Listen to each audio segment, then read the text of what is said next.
My name is Dr. Reyaz Singaporewalla. This name is meaning belongs to Singapore. In my community, Walla means belongs to. And this family name came about when my grandfather was settled here many years ago as a trader.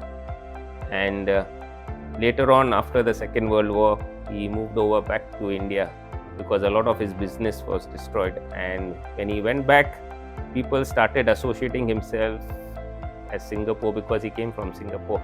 And the building I used to stay in Bombay was also called Singapore House. So you can imagine staying in India in Singapore House and called Singaporewalla. Yeah, so that's how the family name came about. Well, I am a general surgeon and my daily working usually involves dealing with a lot of different types of patients who need various surgical problems settled. And apart from my specialty as general surgeon, I am also trained in head and neck endocrine.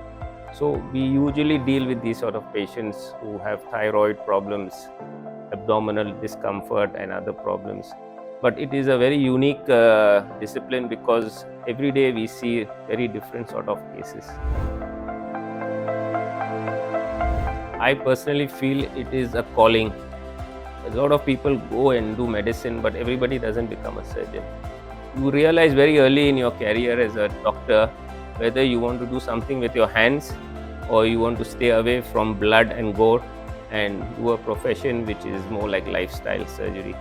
But my journey into surgery began during my housemanship in India when I was trained, and we realized that this is something I am comfortable with and I enjoy doing. So you have to enjoy surgery, otherwise it becomes a real ordeal for you to continue in that profession.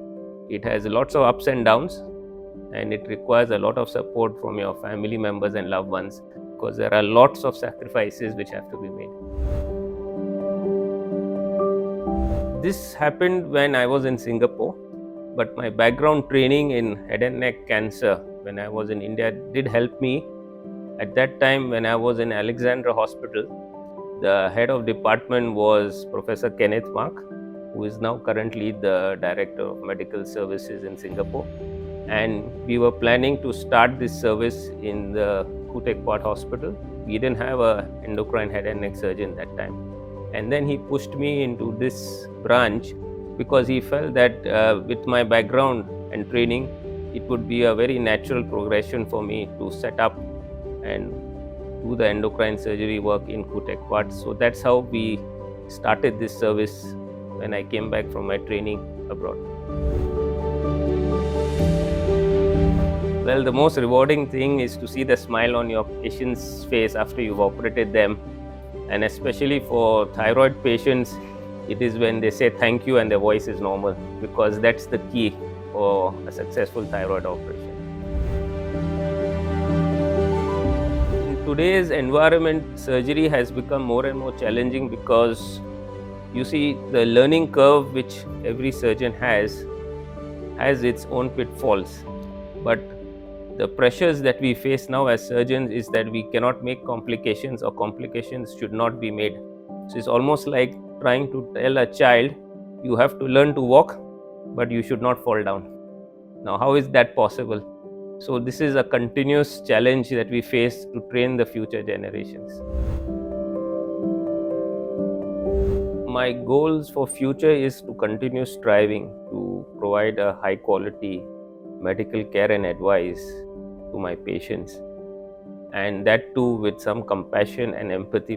Keep that human touch which often gets lost in that scientific world of medicine, and that is a goal that we always aspire to.